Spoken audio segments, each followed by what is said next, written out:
పూజ అనేటువంటిది రెండు రకాలుగా ఉంటుంది అని చెప్తున్నాం. అంతర్యాగము, బహిర్యాగము అని చెప్పి రెండు రకాలు. అంతర్యాగము అంటే మనస్సు లోపల మనం చేసుకునేటువంటిది, మనం చేసేటువంటి జపం, మంత్రం, గురువు చెప్పినటువంటిది ఏదైనా ఉంటే దాన్ని మనలో కనుక మనం చేసుకుంటూ ఉంటే అది సాధారణంగా అంతర్యాగం అవుతుంది. దాంట్లో ఇంకా రకాలు ఉంటాయి, ప్రస్తుతం వాటిలో. బహిర్యాగం అనేటువంటి దాంట్లో మనకి పూజ వస్తుంది, అంటే బయట చేసేటువంటి. మనం సాధారణంగా వాడేటువంటి పదం పూజ అని చెప్పి వాడుతాం. ఎక్కడి నుంచి వచ్చింది ఇది అని అంటే,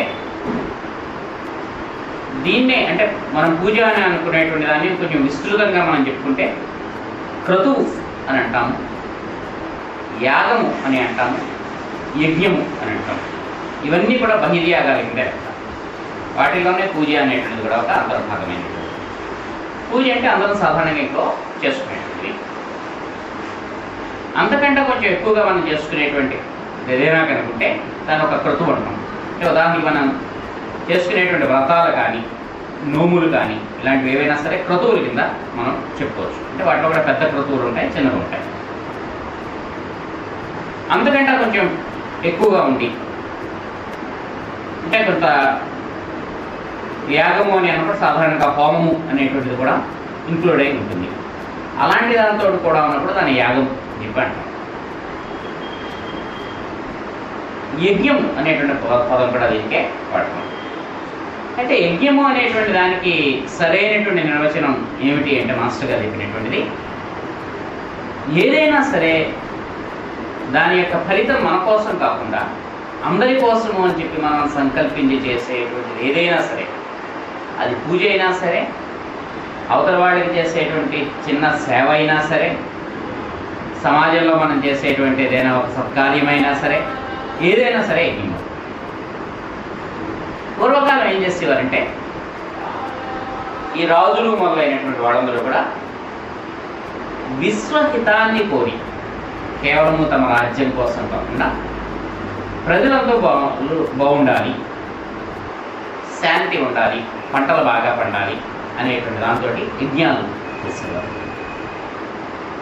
అంటే విస్తృతమైనటువంటి పరిధిలో ఉంటుంది, అందరికీ సంబంధించి ఉంటుంది. మనం చేసినా సరే దాన్ని యజ్ఞమనే అంటారు. అందుకని మనకు భగవద్గీత అంతా చూస్తే ఆయన కృష్ణుడు ఆపదమే వాడతాడు, యజ్ఞార్థమైనటువంటి కర్మ. అంటే ఏదైతే నీ కోసం కాకుండా అందరి కోసము పనికి వచ్చేటువంటి పని అవుతుందో అటువంటి పని చెయ్యి.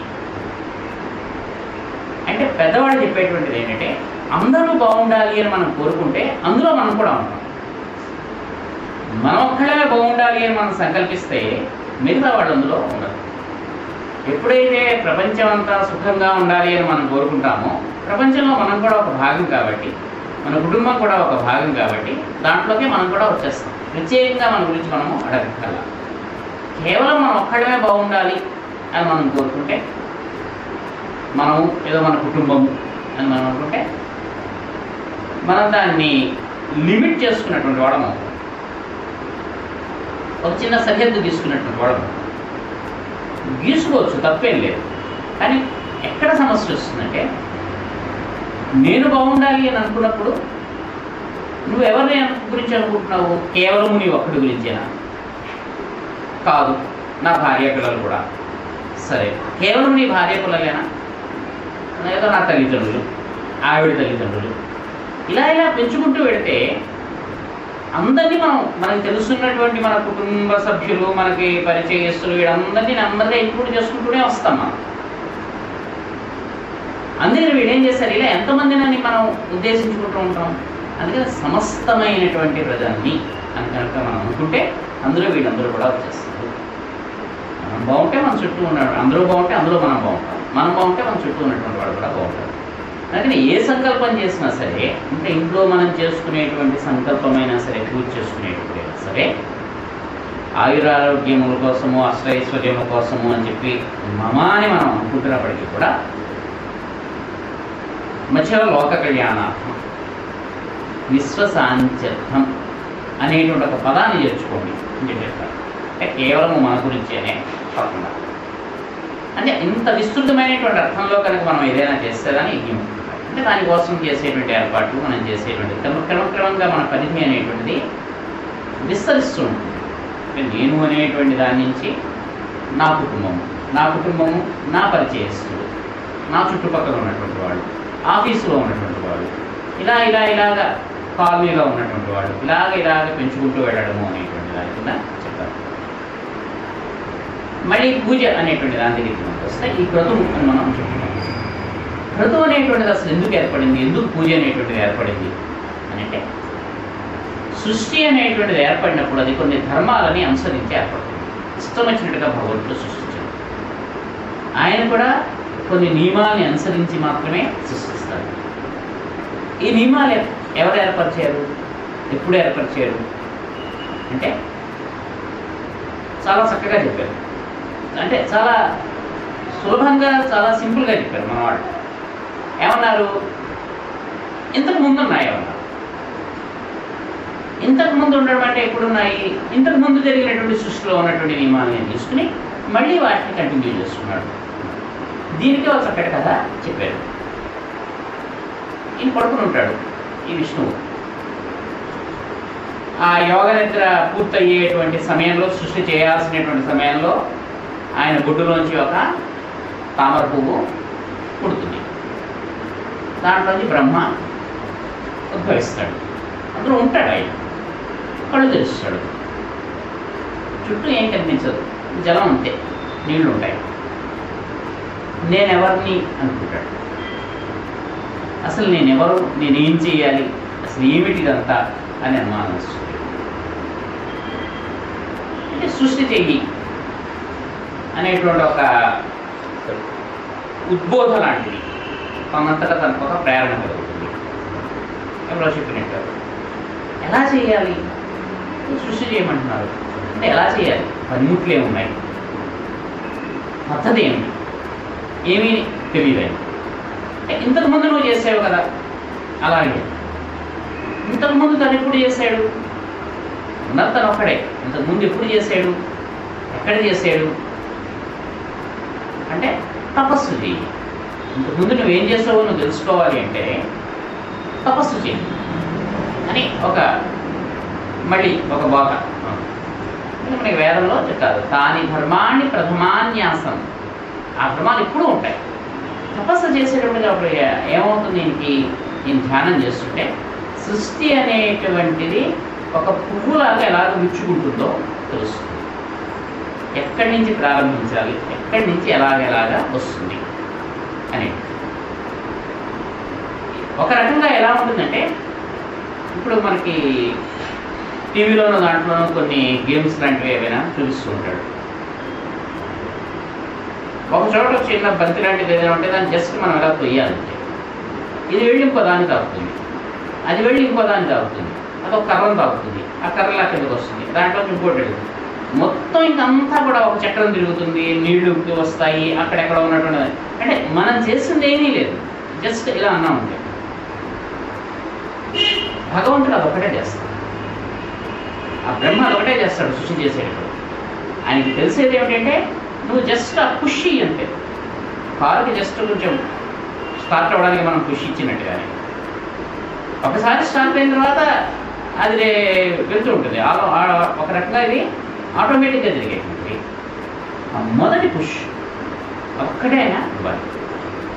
ఎందుకని నిద్రాణమైనటువంటి ఒక స్థితిలో ఉంది కాబట్టి, అంతవరకు చేసిన దాన్ని కంప్లీట్ చేస్తే ఆపేసాం కాబట్టి మళ్ళీ మొదలు పెట్టేటప్పుడు మళ్ళీ ఒక్కసారి లాగా తొయ్యద్దు, తోస్తుంది మళ్ళీ అలాగా వచ్చేస్తుంటుంది. ఇంకా చక్కగా చెప్పారు. ఎలా అంటే ఇది గదిలో దీపం వెలిగించినట్టు. గదిలో వస్తువులన్నీ చక్కగా అమర్చే ఉంటాయి. చీకట్లో మనకు తెలియదు ఏ వస్తువు ఎక్కడ ఉంది అని. ఎప్పుడు తెలుస్తుంది, లైట్ వేస్తే తెలుస్తుంది. మనం చేయాల్సింది లైట్ వేయడమే, అందుకని మనం ఏం చేయగల. గురువు చేసేటువంటి పని అదే, వాళ్ళు చెప్పేది. ఆయన వచ్చి ఏం చేస్తాడు, మన లోపల ఉంది ఒక లైట్, ఆ స్విచ్ కూడా మనకు తెలియదు, ఆ లైట్ ఉందన్న విషయం కూడా మనకు తెలియదు. ఆ చీకట్లోనే మనం ఏం చేస్తూ ఉంటాం, ఆ గదిలో అటు ఇటు తచ్చాడుతూ ఉంటాం. ఒక రకంగా మనకు తెలుస్తుంది కదే, కానీ ఈ చీకట్లో మనకి ఏమిటవుతుంది, కిటికీ ఎక్కడుందో తెలియదు. అంటే దిక్కులు అనేటువంటి ఓరియంటేషన్ మర్చిపోతాం. తలుపు ఎక్కడుంది తెలియదు, ఇటు వెళ్తున్నామో అటు వెళ్తా మంచం ఎక్కడుందో తెలియదు, అటు ఇటు కొట్టుకుంటూ ఉంటాం, గొప్పలు పడిపోతూ ఉంటాం, ఎల్లట నవ్వుకున్నా ఇది మంచమా అంటే కొంచెం తెలిస్తే మంచం అనుకుంటాం, కొత్త కథ అయితే మనకు అది తెలియదు. ఎవరైనా వచ్చి లైట్ వేయగానే అక్కడున్న వస్తువులని మనకు కనిపిస్తాయి, మన దారి మనకు కనిపిస్తుంది. గది నుంచి బయటకు వెళ్ళాలంటే లేదా గదిలో ఉన్నటువంటి వస్తువు ఏదైనా మనం తీసుకోవాలంటే చాలా సులభం, చేయాల్సింది లైట్ వేయడం. అన్నీ అక్కడే ఉంటాయి. జ్ఞానం అనేటువంటి దానే అంతే. అందుకే సాయిబాబా గారు కూడా అదే చెప్తారు, ఇవ్వాల్సింది జ్ఞానం కాదు, తెలుసుకోవాల్సినటువంటిది జ్ఞానం కాదు, అజ్ఞానం అంటే ఏమిటో తెలుసుకుంటే జ్ఞానం అంటే ఏమిటో తెలుస్తుంది. అజ్ఞానం అంటే చీకటి, మనం చీకటిలో ఉన్నాము అనేటువంటి విషయం మనకి తెలిస్తే వెలుగులోకి వెళ్ళాలి అనేటువంటి ఒక ప్రేరణ మనకి కలుగుతుంది, స్విచ్ వేసుకోవాలనేటువంటి విషయం మనకి తెలుస్తుంది. అంటే గురువులు కానీ ఎవరైనా సరే వాళ్ళు మన దగ్గర ఉండి మనకి చేసి పెట్టేటువంటిది అంటే ఆ ఒక్క పని మనం చేస్తారు, మిగతా మనమే చూసుకోవాలి. ఇది మనదే, అందులో ఉండే వస్తువులు మనమే చదువుకున్నాము. ఈ చీకట్లో మనకి ఏది ఎక్కడ ఉందో తెలియదు, వాళ్ళు వచ్చి లైట్ వేసి పెట్టాలి, లేదా లైట్ ఎక్కడ ఉందో మనకు సూచిస్తారు, ఎలా వేసుకోవాలో చెప్తారు, అంతే మిగిలినటువంటిది మనమే చూసుకుంటాం. మనం ఎంత చదువుకున్నామో ఆ గది మనకి ఎంత విశాలమైనటువంటిదో, అందులో ఎన్ని వస్తువులు మనం ఏర్పాటు చేసుకున్నామో అవన్నీ మనం చేసుకునేటువంటి వాళ్ళకి సంబంధం ఏమీ అందులో లేదు. సృష్టి కూడా అంతే. బ్రహ్మ ఏం చేస్తాడు, ఎలా చేయాలో ఆ సృష్టిలో ఆ దీపాన్ని వెలిగించినట్టుగా దానికి ఒక చిన్న తోసినట్టుగా మొదట ఇవ్వాల్సినటువంటి ఆ పుష్ ఏదైతే ఉందో, ఇంపెటస్ ఏదైతే ఉందో దాన్ని ఇస్తాడు. దాన్నే రకరకాలుగా చెప్పుకుంటూ వచ్చారు. ఓళ్ళన్నిటిలో ఇదే విషయం అందించారు. ఆ మొట్టమొదటి చేసేటువంటి పనే పార్వతీదేవి వినాయకుడిని సృష్టించడంగా చెప్పారు. ఆ నలుగు పిండితో చిన్న బొమ్మ చేస్తుంది ఆవిడ. నలుగు పిండి అంటే ఏమిటి, ఏ రూపము లేనటువంటి ఒక పిండి ముద్ద అంతే. కొంచెం పిండి, కొన్ని పసుపు, ఏదో కొంచెం నీళ్లు, ఈ రెండు కలిపి దానికి ఒక ఆకారం ఇవ్వడం. ఏ ఆకారమైనా మనం ఇచ్చుకోవచ్చు. ముద్దలాగా ఉన్నప్పుడు, పిండిలా ఉంటే మనం ఆకారం ఏమి ఇవ్వలేం. ఆ పిండి లాంటి దాంట్లో మనము నీళ్ళు అనేటువంటి వాటిని పోస్తే అది కొంచెం ముద్ద అయితే అప్పుడు మనం దానికి ఆకారం ఇస్తాం. సృష్టి మొట్టమొదట్లో బ్రహ్మదేవుడు ఉండేటప్పటికి కూడా అలాగే ఉంటుంది. అణువులన్నీ చల్లాచెదురుగా ఉన్నట్టుగా అక్కడక్కడ అలా విస్తరించినట్టుగా ఉంటాయి. ఈయన ఏం చేయాలి, వాటిని కూడగట్టుకుని ఒక గోళంగా ఒక ముద్దగా చేసుకోవాలి. ఒకదాన్ని చేసి వదిలేస్తే అది ఇంకా దాని నుంచి అలా కట్టుకుంటూ వచ్చేస్తుంది. ఆ మొట్టమొదటి దాన్ని సూర్యుడు అన్నారు. అందుకని ముందు సౌరగోళం, సూర్యుడు ఉద్భవిస్తాడు. సూర్యుడు ఉద్భవించగానే మిగిలినటువంటివన్నీ కూడా వచ్చేస్తాయి. ఎలా వస్తాయి మిగతావన్నీ? మళ్ళీ మనం పడుకుని లేచినప్పుడు అలా ఉంటుందో అలాగే అన్నారు. నిద్రపోతాం. నిద్రలో మనం ఎవరో మనకేం తెలుసు, మనకేమీ తెలియదు. మనం ఏం చదువుకున్నాము, మనం ఏం ఉద్యోగం చేస్తున్నాము, మనకి ఎంత జీతం వస్తుందో, మనకి ఎన్ని అప్పులు ఉన్నాయో, ఇవేమీ మనకు తెలియదు. నెలకు రాగానే ఇవన్నీ మనకు వస్తాయి. మనం ఏమిటో మనకి తెలుస్తుంది. నిద్రలో లేక ఒకసారి కుదిపి ఒకసారి మెచ్చుకోవచ్చు, మనం ఎక్కడున్నాము అని అనొచ్చు. మేలుకున్న తర్వాత మనకి ఏమిటవుతుంది, మన మనస్సు పనిచేయడం అవుతుంది. మనస్సు పనిచేయగానే మన బంధుత్వాలు వస్తాయి. మనకు ఉండేటువంటి విషయాలన్నీ, మనకు ఉండేటువంటి వ్యవహారం ఏదైతే ఉందో అదంతా తెలుస్తుంది. అలాగే ఒక సూర్యుడు, ఆ సూర్యుడు, చంద్రుడు, ఇవన్నీ మనకి జ్యోతిష్ శాస్త్రంలో చెప్తారు. అలాగా వస్తాయి. అంటే ఏదైనా సరే ఒక క్రమ పద్ధతిలోనే జరుగుతుంది. క్రమము విడిచి జరగడం అనేటువంటిది ఉండదు. ఎందుకంటే ఆయన బ్రహ్మ ఉద్భవించడం అనేటువంటిది కానీ, ఆయన యోగ నిద్రలో ఉండడము, దాంట్లోంచి మళ్ళీ మేల్కోవడం అనేటువంటిది కానీ, ఏదైనా సరే ఒక నియమము అనేటువంటి దాన్ని అనుసరించే జరుగుతుంది. దీనికి మన వాళ్ళు ఏం చెప్పారంటే, ఈ నియమానికి పేరు ఋతము అని చెప్పి చెప్పారు. వేదం మొత్తంలో మనకి ఈ పదమే కనిపిస్తుంది. ఋతము అనేటువంటి పదము విస్తారముగా వాడబడి ఉంటుంది. ఋతం అంటే మార్పు లేనటువంటి ధర్మం ఏదైతే ఉంటుందో, అంటే వాస్తవం అనేటువంటిది వేరు, సత్యం అనేటువంటిది వేరు. సూర్యుడు తూర్పును ఉదయిస్తాడు. మార్క్ వేసి, అంటే పరీక్షలో రాస్తే టిక్కు కొడతాం, 2 మార్కులు 1 మార్కు దానికి ఎన్ని ఉన్నాయో ఇస్తాం. ఇది నిజం. అందరం కానీ తూర్పు అంటే ఏమిటి? మనకి ఏది తూర్పో అమెరికా వాడికి అది వెస్ట్ కింద లెక్క. మన ముందు ఉన్నటువంటి వాడికి వాడు ఎదురుకుండా ఉన్నటువంటిది తూర్పు. అంటే మన ముందు ఉన్నటువంటి వాడు మనకు తూర్పు, అక్కడ సూర్యుడు వేస్తే వాడికి మనం పడమ, వాడి వెనకాల మనం ఉన్నాం. మనకి వాడు తూర్పే కానీ వాడికి మనం వెనకాల ఉన్నాం కాబట్టి మనం పడమ. అంటే తూర్పు అనేటువంటిది కానీ పడమర అనేటువంటిది కానీ మన మనస్సులో ఉన్నటువంటి భావాలే తెప్పిస్తే నిజంగా అక్కడ తూర్పు కానీ పడమర కానీ ఏమీ లేవు. సూర్యుడే ఇటు కేసు ఉదయిస్తే దాన్ని తూర్పు అని మనం అనుకున్నాం. మనకంటా చాలా దూరంగా ఉన్నటువంటి వాడికి మనకి వాడికి మధ్యలో వాడికి సూర్యుడు అస్తమిస్తున్నట్టుగా కనిపిస్తే మనకి ఏదైతే మనం తూర్పు అంటూ ఉంటామో దాన్ని వాడు పశ్చిమం అని చెప్పి అంటూ ఉంటాడు. మన నుంచి పశ్చిమంగా ఉన్నాయి కాబట్టి మనం తూర్పు వైపు ఉన్నాం కాబట్టి మనం తూర్పు దిశలో ఉన్నాము, వాళ్ళందరూ పాశ్చాత్యులు పశ్చిమ దిశలో ఉన్నారు అనుకుంటారు. వాళ్ళ తూర్పు వేరు, మన తూర్పు వేరు, మనకి వాళ్ళు పశ్చిమ. అంటే ఇవన్నీ రిలేటివ్, సాపేక్షమే, నిజాలు కాదు ఇవేవి. అంటే సృష్టిలో మనం చాలా మటుకు నిజములు అని మనం అనుకునేటువంటివి ఏదైతే ఉన్నాయో అది నిజం కాదు. సూర్యుడు తూర్పును ఉదయిస్తాడు అనేటువంటిది నిజము కాదు, సత్యం కాదు, ఒక వాస్తవం. వాస్తవం అంటే మన దృష్ట్యా మనకి సంబంధించినంత వరకు అంతే. అంతరిక్షంలో ఎక్కడో వెళ్తున్నటువంటి వాడికి సూర్యుడు అసలు ఉదయించడము ఉండదు, అస్తమించడము ఉండదు అనుకోండి, ఇంకా తూర్పే ఉంది అసలు. సూర్యుడు తూర్పును ఉదయిస్తాడు అనేటువంటి దానికి వాడు మార్కులా వేస్తాడు, వేయలేడు. వాడు ఎక్కడో అంతరిక్షంలో ఎక్కడో ఉంది, లేదా ఏ చంద్రగ్రహంలోనో ఉన్నాడు, వాడి తూర్పు వేరుగానే ఉంటుంది. అంటే లోకంలో ఉండేటువంటి చాలా విషయాన్ని మనం ఏం చేస్తామంటే మన దృష్ట్యా మనం చూసుకుంటాం. చూసి ఇది నిజము, ఇది తప్పు, ఇది ఒప్పు, ఇది పుణ్యము, ఇది పాపము అనుకుంటాం. అవి అలాగే అవ్వాలనేటువంటిది ఏమీ లేదు. కానీ కొన్ని ఉంటాయి, అవి మాత్రము ఏ కాలంలో అయినా సరే, ఏ యుగంలో అయినా సరే, ఎక్కడైనా సరే అవి మాత్రము సత్యములే, అవి మాత్రము మారవు. అలాంటి వాటికి వాటికి మాత్రం మార్పు లేదు. సృష్టి పుట్టినప్పటి నుంచి అవి అలాగే ఉంటూ ఉంటాయి. వాటి నుంచి మారడము అనేటువంటి మనకి ఉండదు. అంటే ఉదాహరణకి జలమునకు ప్రవహించేటువంటి స్వభావం ఉంది, గడ్డగడ్డ ద్రవస్థితిలో ఉంటే అది ఎక్కడైనా ఒకటే, మారదు. మనం పని కట్టుకున్న దాంట్లో ఉండేటువంటి అణు సమ్మేళనాన్ని మనం ఏదైనా సైన్స్ను ఉపయోగించి మారిస్తే తప్పిస్తే జలం అనేటువంటి దానికి ఉండేటువంటి స్వభావం అది కొంతవరకు మనం సత్యముగా మనం అనుకోవచ్చు. ఇటువంటివి ఏవైతే ఉంటాయో వీటన్నిటినీ మించినటువంటి సూత్రం ఏదైతే ఉంటుందో, ధర్మం ఏదైతే ఉంటుందో, దేనినైతే భగవంతుడు కూడా అనుసరిస్తాడో దానికి రుణం ఉంటుంది. అదొక్కటే సత్యం, భగవంతుడు కూడా సత్యం కాదు.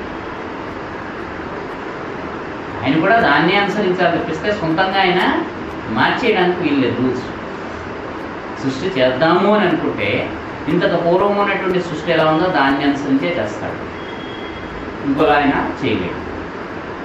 ఆ పూర్వం ఉండేటువంటి సృష్టిలో ఆ యుగ ధర్మాలు ఎలా ఉన్నాయో దాన్ని అనుసరించి ఈ యుగ ధర్మాలు కూడా ఆయన తీసుకొస్తాడు, అంతకు మించి చేయలేడు. ప్రతిదానికి ఒక కాలము, కొంత పరిమాణము, కొంత పరిణామము అన్నీ నిర్దేశింపబడి ఉంటాయి. వాటిని అలాగే చేయాలి, ఆయన ఇంకోలాగా మార్చలేదు. అందుకని అటువంటివి ఏవైతే ఉంటాయో, అటువంటి అమరికలు ఏవైతే ఉంటాయో, సృష్టిలో ఏర్పాట్లు ఏవైతే ఉంటాయో వీళ్ళు ఏం చేశారు, కొంతమంది ఋషులు మనం అనుకుంటాము, వాళ్ళందరూ కూడా ధ్యానంలో వాటిని దర్శించారు. ఏదైతే మార్పు లేనటువంటి సత్యమో దాన్ని వాళ్ళు దర్శించారు. అలా దర్శించినటువంటి ప్రతిదాన్ని స్తోత్రం చేస్తారు వాళ్ళు, దాన్ని అలా స్తుతించడం మొదలుపెట్టారు. అదే మనకి వేదం అనేటువంటి దాని కింద ఇవ్వబడింది. ఈ స్తుతించినటువంటి దాంట్లో కేవలము స్తోత్ర రూపంగా ఉన్నటువంటివి ఉన్నాయి, వాళ్ళు దర్శించినటువంటి అమరికలు ఏవైతే ఉన్నాయో సృష్టిలో ఉండేటువంటివి అటువంటివి కూడా ఉన్నాయి. అంటే కొన్ని మనకి చాలా ఆశ్చర్యంగా ఉంటాయి. సూర్యుడు మనకి గుండ్రంగా కనిపిస్తాడు, చంద్రుడు మనకి గుండ్రంగా కనిపిస్తాడు. సూర్యుడు ఎందుకు గుండ్రంగా కనిపిస్తున్నాడు అంటే మన కనుగుడ్డు గుండ్రంగా ఉంది కాబట్టి సూర్యుడు గుండ్రంగా కనిపిస్తున్నాడు. అంతేకాని సూర్యుడికి తనంతగా అది ఒక వెలుగు ముద్దంతే. అది గుండ్రమా చతురస్రమా ఇంకోటి అనేటువంటిది ఆయనకేం లేదు. మనం చూసుకునేటువంటిది ఏదైతే ఉందో దాన్ని బట్టి మనం ఒక బొమ్మకి ఫ్రేమ్ కడతాం. చతురస్రంగా ఉండేటువంటి ఫ్రేమ్ కడితే చతురస్రంగా ఉంటుంది. మనం రౌండ్గా మనం ఒక ఫ్రేమ్ కట్టుకుంటే రౌండ్గా ఉంటుంది.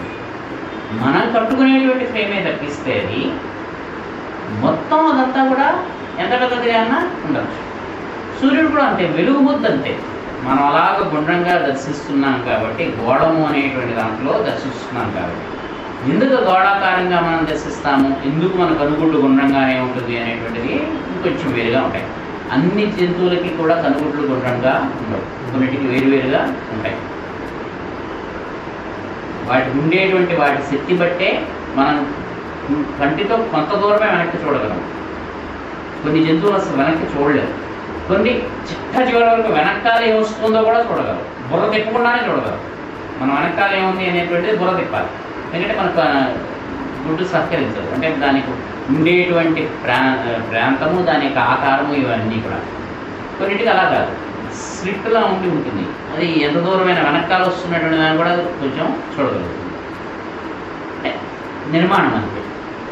దానివల్లే మనకి రకరకాలైనటువంటి వైవిధ్యాలు ఏర్పడుతూ ఉంటాయి. ఇటువంటి అమరికల్ని వాళ్ళు దర్శించారు.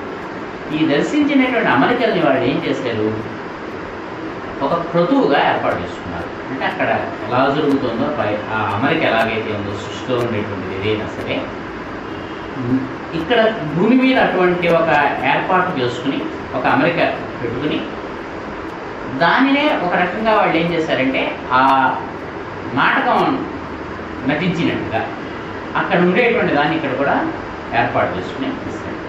మనకున్నటువంటి యజ్ఞయాగాదులు అని మనం పిలిచేటువంటివి ఏవైతే ఉంటాయో, యజ్ఞాలు అని చెప్పి దాంట్లో ఉండేటువంటి హోమం ఈ చేయడం అనేటువంటివి, ఇవన్నీ కూడా సృష్టిలో ఉండేటువంటి ఏదో ఒక సత్యానికి సంబంధించినటువంటి ఒక అమరిక, దానికి సంబంధించినటువంటి ఒక సూత్రంలాగా ఒక డయాగ్రమ్ గీసినట్టుగా. మనకు ఉండేటువంటి దానికి ఏదైనా సరే మనకి పిల్లలకి వాళ్ళకి సైన్స్లో దాంట్లోనూ ఆ డయాగ్రమ్స్ అవి గీమంటూ ఉంటారు. సేమ్ అలాగే ఇలా చెట్టు ఎలా ఉంటుందో ఆ చెట్టుకు సంబంధించి చిన్న బొమ్మ వేసుకోవడం, ఒక ఆకు బొమ్మ వేసి దాంట్లో భాగం గుర్తించము, వాళ్ళకి ఎలా ఉంటుందో అలాగే వాళ్ళు చేస్తారు. ఇటువంటి అమరికలలోనే మనం చెప్పుకునేటువంటి యాగములు ఇటువంటివన్నీ కూడా వస్తాయి. వీటిలోంచి పుట్టినటువంటి ఒక ఆరాధన విధానం అనేటువంటిది ఇన్ని రకాలైనటువంటి అమరికల్లోంచి కొంచెమే తీసుకుని, పూర్తిగా తీసుకోకుండా ఇటువంటి దాని మీద ఆధారంగా చేసుకుని పూజ అనేటువంటి దాని తర్వాత కాలంలో అది డెవలప్ అయింది. ఎందుకు పూజ అనేటువంటి దాని కింద డెవలప్ అయిందంటే, మనుషులకు ఉండేటువంటి విశ్వాసాలు ఏవైనా సరే ఏదో ఒక సమయంలో ఏదో ఒక వయస్సులో మనకంట ఎక్కువైనటువంటి ఒక శక్తి ఉంది అని నమ్ముతారు. అంటే మనం పుట్టినటువంటిది భగవంతుడు లేడు అని నమ్మేటువంటి కుటుంబంలో పుట్టినా సరే,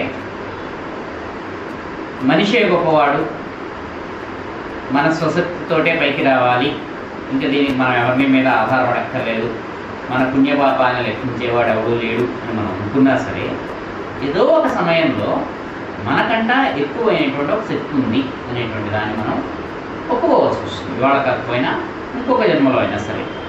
మాస్టర్ చాలా చక్కగా చెప్తారు. సృష్టి అనేటువంటిది ఎప్పుడు కూడా ముందుకు సాగుతూనే ఉంటుంది పరిణామంలో, వెనక్కి వెళ్ళడం అనేటువంటి దానికి ఉండదు. మనం ఈ సృష్టిలో ఉండేటువంటి ఈ ముందుకు వెళ్ళడం అనేటువంటిది కానీ, దాంట్లో ఉండేటువంటి ధర్మాలని కానీ మనం ఒప్పుకోక, నేను మాత్రం నేను ఒప్పుకొని నేను వెనక్కే వెళ్తాను అని అనుకున్నా కానీ అయినా మనం ముందుకే వెళ్తాం. ఎలాగంటే ముందుకెడుతున్నటువంటి రైల్లో మనం వెనక్కి నడిచేయమనుకోండి, నేను రాను ఆ ఊరికి మీతో పాటుగా, నేను వెనక్కి వెళ్ళిపోతున్నాను అని అన్నా సరే మనం ముందుకే పెడుతుంటాం.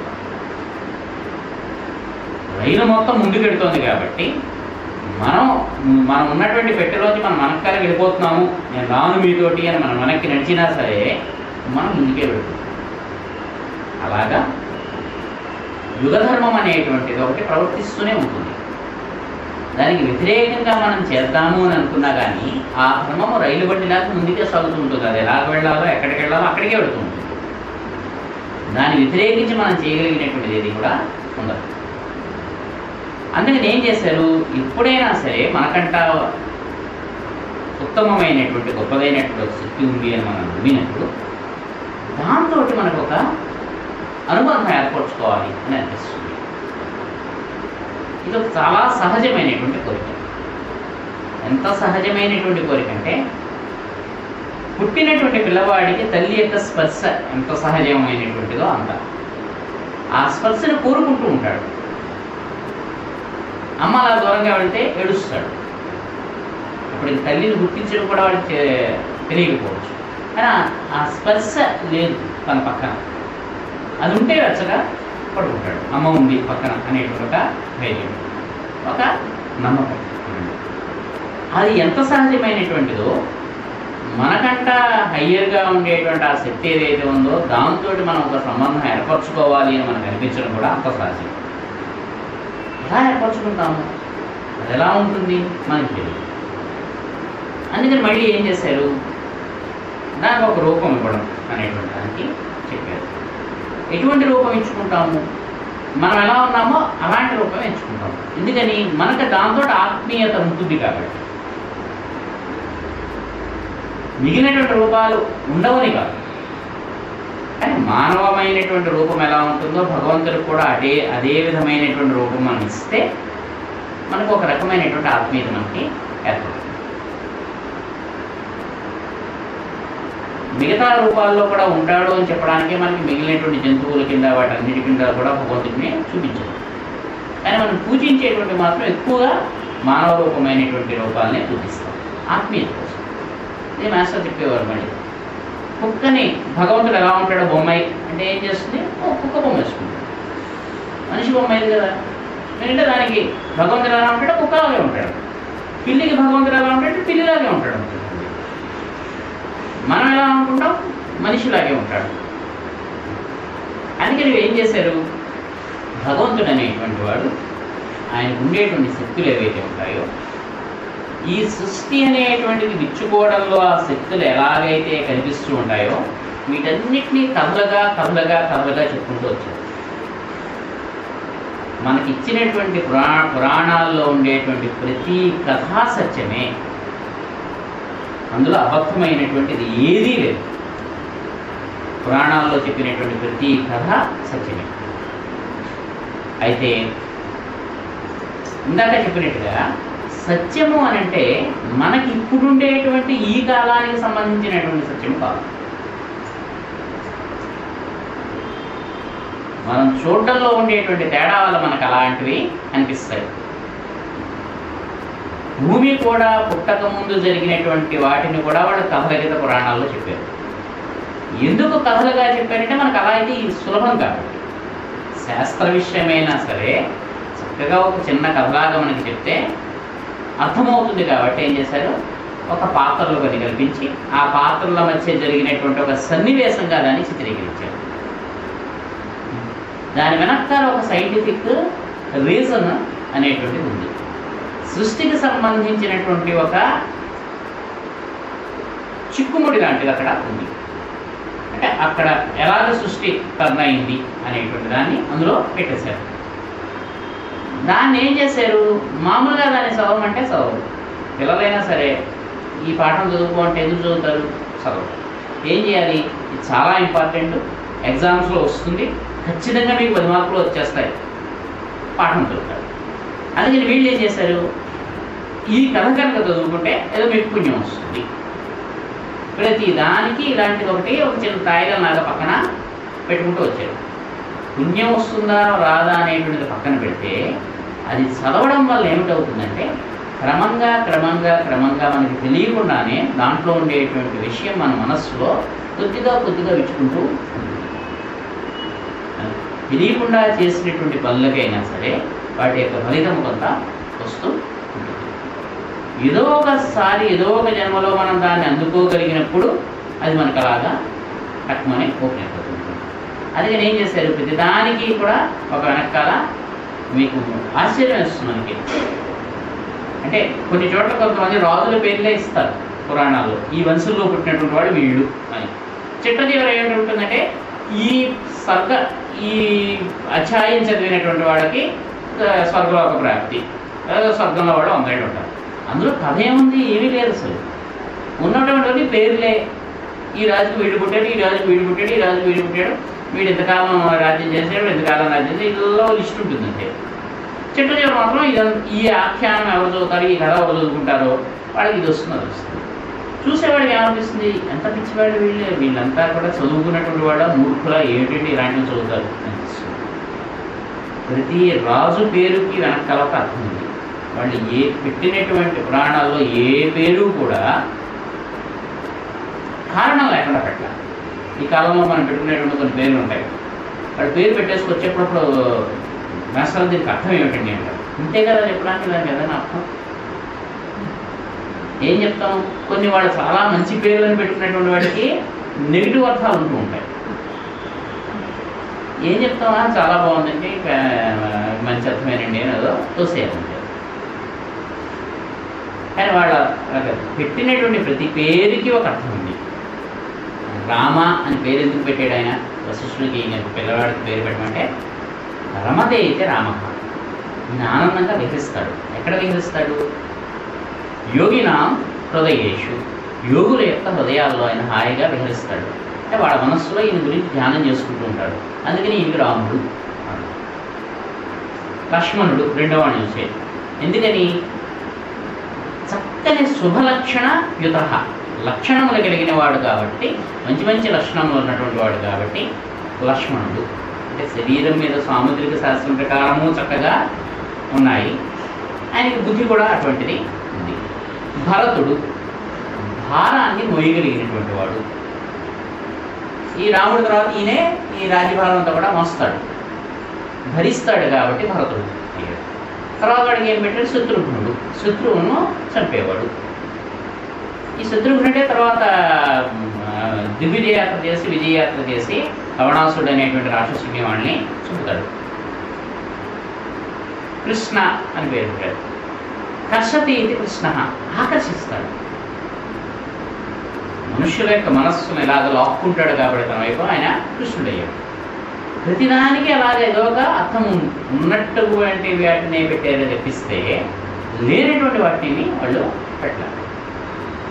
అంటే ఈ పురాణాల్లో చెప్పినటువంటి కథల్లో ఏం చేశారు వాళ్ళు, సృష్టిలో ఉండేటువంటి రహస్యములు ఏవైతే ఉంటాయో కొన్ని తర్వాత మనము చెప్పుకుందాం, వాటన్నిటినీ కూడా ఒక చక్కటి కథ రూపంలో తీసుకొచ్చి చెప్పేశారు. వీటన్నిటినీ కూడా భగవంతుని యొక్క విలాసముల కింద, క్రీడల కింద మనకి చెప్పారు. ఇవన్నీ చక్కగా ధ్యానం చేసుకుంటున్నామండి. ఇటువంటి లక్షణములు కలిగినటువంటి వాడుగా భగవంతుడిని ధ్యానం చేయండి. ఎందుకని ఆయన ఎలాంటి వాడు అని అంటే, మామూలు మన స్థాయిలో మనం చెప్పుకోవడం అనేటువంటిది కష్టం కాబట్టి. అదే వేదాంతంలోకి ఉపనిషత్తుల్లోకి వెళ్తే చాలా చక్కగా చెప్తారు. ఒకటే చెప్తారు, నా ఇది నేతి నేతి నేతి అని చెప్పి అంటారు. అంటే మీరు ఏమిటనుకోండి, భగవంతుడు అది కాదు, అంతకంటే ఎక్కువ. భగవంతుడు ఎలా ఉంటాడు అనేటువంటి దాని గురించి దాంట్లో ఒక మంత్రము ఉంటుంది. ఆయన నుంచుంటాడా, నుంచోడు, కూర్చుంటాడా, కూర్చోడు, పరిగెత్తుతాడా, పరిగెత్తడు, పెద్దగా ఉంటాడా, పెద్దగా ఉంటాడు, చిన్నగా ఉంటాడా, చిన్నగా ఉంటాడు, లావుగా ఉంటాడా, లావుగా ఉంటాడు, సన్నంగా ఉంటాడా, సన్నంగా ఉంటాడు. మీరు ఏం చెప్పండి అది కాదు. అంటే దేనినైతే పొందలేక మనస్సు వెనక్కి తిరిగి వచ్చేస్తుందో, అంటే దేని గురించి అయితే మనం ఊహించను కూడా ఊహించలేమో అది భగవంతుడు. అప్రాప్య మనసా నివర్తతే అన్నారు. మనస్సుతో పాటుగా ఏదైతే మన బుద్ధి కానీ మన ఆలోచనలు కానీ ఏవైనా సరే దేనినైతే పొందలేక వెనక్కి తిరిగి వస్తుందో అది భగవంతుడు. ఆయన ఈ లక్షణాలే ఉన్నాయి అనేటువంటి లిమిట్ చేసుకోవడం అనేటువంటి మనకు లేదు. కాకపోతే మనకు అర్థం అవడం కోసం కొన్ని లక్షణాలు అన్నట్టుగా మనం చెప్తున్నాము అని చెప్పి ఒక్కొక్క దాంట్లో ఈయన ఏం చేశాడు, ఈ పరాశరుడు అనేటువంటి ఆయన మొట్టమొదటి పురాణాన్ని, ఆయన విష్ణు పురాణాన్ని ఆయన రాసిచ్చాడు. దాంట్లో చెప్పాడు ఏ రకముగా పురాణం అనేటువంటిది రాయబడాలి. అసలు ఆ పురాణం అనేటువంటి పేరులోనే చాలా గొప్ప అర్థం ఉంది. పురా నవం పురాణం. పుర అంటే పాతది, నవం అంటే కొత్తది. కథ పాతగా ఉన్నా ఎప్పుడూ కొత్తగానే ఉంటుంది. పాతది అయినప్పటికీ కూడా ఎప్పటికీ కొత్తగా ఉండేటువంటిది ఏదైతే ఉందో అదే పురాణం. అందుకే విశ్వనాథ సత్యనారాయణ కూడా అదే అంటారు. ఎందుకంటే రామాయణ కల్పవృక్షం రాశారు ఆయన. రామాయణం 3 మంది రాశారు కదండి, మళ్ళీ రాయడం ఎందుకు అంటే తిన్నన్నమే కదా తింటున్నాం. పొద్దున్న అన్నమే తిన్నాం, ఇప్పుడు అన్నమే తింటున్నాం. పొద్దున్న అన్నం చేశారంటే ఎన్నిసార్లు తింటాం అన్నం మానేస్తున్నాం. చేసిన సంసారమే కదా చేస్తున్నాం, తిన్నన్నమే కదా తింటున్నాము. ఎప్పటికప్పుడు అది కొత్తగానే ఉంటుంది కదా. ఆకలి వేసినప్పుడు ఎప్పుడైనా సరే ఆ కంచం దగ్గరికి వచ్చేటప్పటికి అబ్బా అని రుచి ఆనందంగానే ఉంటుంది. అదే పెరుగు, అదే చారు, అదే కూర, అదే పప్పు ఏదో ఎప్పటికప్పుడు ఆకలి ఏం చేస్తుంది, దానికి కొత్త రుచిని ఇస్తూ ఉంటుంది.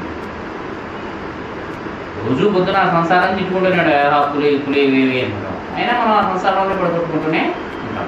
ఎందుకంటే దాంట్లోనే ఒక కొత్తదనం ఉంది. అందుకని రామకథ కూడా నాకు మళ్ళీ చెప్పుకోవడంలో కొత్తదనం నాకు అనిపిస్తుంది కాబట్టి మళ్ళీ చెప్పుకుంటున్నానండి. నా కోసం నేను చెప్పుకుంటున్నాను.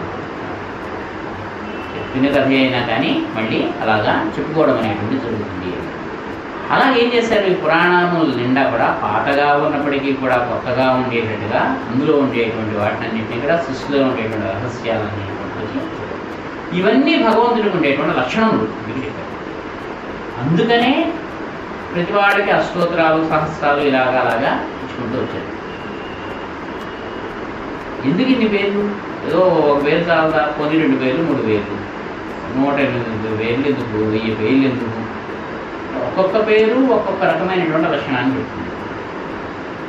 అన్ని లక్షణములు కలిగినటువంటి వాడు అని ఆయన గురించి మనం అనుకోవడంలో మనకు ఒక ఆనందము కలుగుతుంది. అందుకని ఏం చేశారు, భగవంతుడు అంటే ఒక కేవలము శక్తి మాత్రమే కాదు, మనలాంటి వాడే అనేటువంటిగా మనం భావించుకునేట్టుగా చేసుకుని ఆయనకి ఎటొచ్చి మనకంటా చాలా చక్కనైనటువంటి లక్షణములు ఉన్నాయి. వైష్ణవులు అయితే 32 కళ్యాణగుణము అంటారు. ఆ గుణములన్నీ ఉన్నటువంటి వాడు భగవంతుడు. అన్నీ కళ్యాణ గుణములే. కళ్యాణములు అంటే మంగళకరమైనటువంటి శుభకరములైనటువంటి గుణములకి కదా. అంటే లోకంలో మనం మంచిది అనేటువంటి గుణం ఎక్కడైతే ఉంటుందో అవన్నీ భగవంతుడిలో ఉంటాయి. ఉదాహరణకి రాముడి గురించి స్మిత పూర్వభాషి అని వర్ణిస్తాడు వాల్మీకి. స్మిత అంటే చిరునవ్వు, పూర్వ అంటే ముందుగా, భాషణం అంటే మాట్లాడేవాడు. చిరునవ్వుతో మొదట మాట్లాడేటువంటి వాడు, అది రాముడికి ఉండేటువంటి గుణట. ఎవరు కనిపించినా వాళ్ళతోటి చిరునవ్వుతో మాట్లాడతాడు.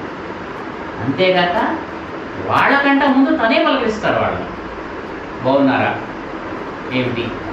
మనం ఏం చేస్తాము, అవతల వాడు మనల్ని పలకరించాలి. పలకరిస్తాడు మనం సమాధానం చెప్తాం, లేకపోతే మనకు అనవసరం. వాడు పలకరించారు, మేము వెళ్ళి పార్టీకి, వాళ్ళు కనిపించారు, వాళ్ళు మాట్లాడలేదు, నేను మాట్లాడలేదు, మనం ఎందుకు మాట్లాడాలి, వాడు మాట్లాడలేదు కదా. మనందరం మనం వెళ్ళి అరే మీరు వచ్చారా, బాగున్నారా, ఏమిటి మనకి రాదు. అంతే. ఆయనకి ఎలా కాదు, చిన్నవాళ్ళు అవనండి, పెద్దవాళ్ళు అవనండి, ఎవళ్ళైనా సరే, ఎవరు ఎప్పుడు కనిపించినా పూర్వభాషి ముందు ఈయనే పలకరిస్తారు. అది చిరునవ్వుతో పలకరిస్తారు. బాగుండదు కదా అని కదా. అందుకని అంటాడు, ఆయన కనుక ఆ రోజు సభకు వచ్చి ఆస్థానంలో కనుక సభలో కనుక కూర్చుంటే దశరథుడు కంగారు పడేవాట. అమ్మో, నా నోట్లోంచి తప్పుగా ఏ మాట రాదు కదా అని. అంతది అంటే ఆయన ఏం చేయడు, కానీ రాముడు అక్కడ ఉన్నాడు అంటే నేను జాగ్రత్తగా మాట్లాడాలి, పొరపాటుగా ఒక్క పదం కూడా ఉచ్చరించకూడదు అని దశరథుడు కంగారు పడేంతటి అద్భుతమైనటువంటిది. కానీ ఏ రోజు ఎవరిని ఇచ్చేయలేట, ఆటపాటలలో కూడా ఆయన అవతల వాళ్ళని ఒప్పించలేట. అలాంటి వాడు అన్ని ఆటలు ఆడాడు, కానీ ఆటల్లో కూడా ఎవళ్ళ మీద ఒక దెబ్బ వేయడం కానీ ఇటువంటిది కానీ అబద్ధం చెప్పడం కానీ ఇలాంటివి కానీ చెప్పలేక, హాస్యం కోసం కూడా అబద్ధం చెప్పలేక, ఆటపాటల్లో కూడా ఎవడి మనస్సు నొప్పించలేక, ఎప్పుడూ తనే చిరునవ్వుతో అవతల వాళ్ళని పలకరించేట. ఇంకా అద్భుతంగా చెప్తాడు, విద్యలన్నీ ఆయన చదువుకుంటున్నప్పుట గంతులు వేసుకుంటూ వచ్చి ఆయన దగ్గరికి వచ్చేయట. ఎందుకనిట, ఇన్నాళ్ళు అదే మమ్మల్ని చదివినటువంటి వాళ్ళ బుద్ధులన్నీ చిన్న చిన్న బుద్ధులు, మాలో ఎంత గొప్పతనం ఉందో వాడు అర్థమే చేసుకోలేకపోయారు. ఇన్నాళ్ళకు ఒకడు దొరికాడు, మేమేమిటో ఈ విద్య ఏమిటో పూర్తిగా ఆస్వాదించగలిగినటువంటి ఒక దొరికాడు కదా అని వాటికి ఆనందం అంట. ఆ శాస్త్రానికి, ఆ సబ్జెక్టుకి, అమ్మ ఇన్నాటికి మనం అర్థం చేసుకుని మనం చదువుకునేటువంటి వాడు ఒకడు వచ్చాడు కదా అని సంతోషించేటట్టుగా అవి ఎలాగట కట్లు తెంచుకొని నదులు ప్రవహించినట్టుగా ప్రవహించేట ఆయన దగ్గర.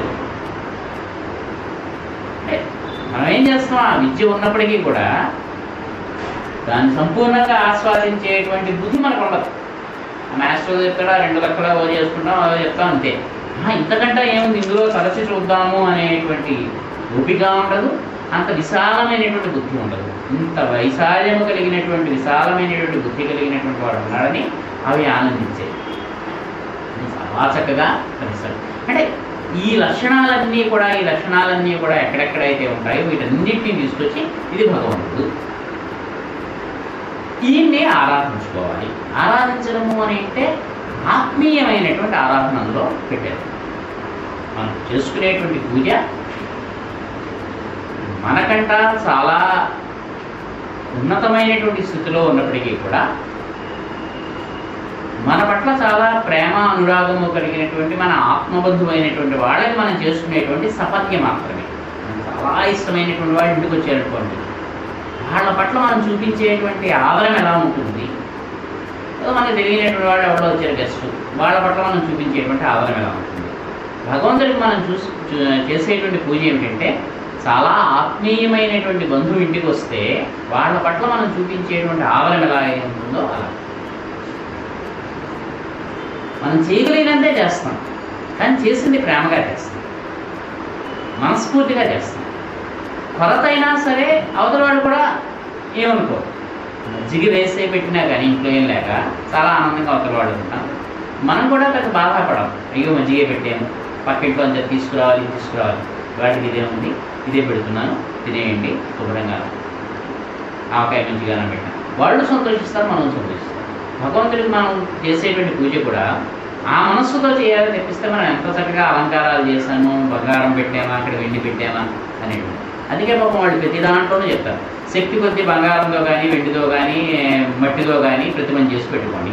ఒప్పుకుంటే బంగారం ప్రతిమ చేసి పెట్టుకోండి, లేదంటే కనీసం మట్టితో అయినా సరే చేసి పెట్టుకోండి. అంతేగాని ఏమీ లేదని పూజ మాత్రం మానేది.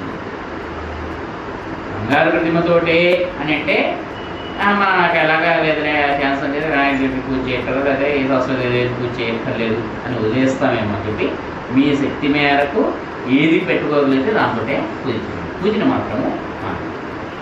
అయితే ఈ చేసేటువంటి పూజ అనేటువంటి పద్ధతి ఇంకా ఎలా ఉంటుంది అనేది స్వస్తి ప్రజాభ్య పరిపాలయతాం న్యాయేన మార్గేణ మహీమహీషాః.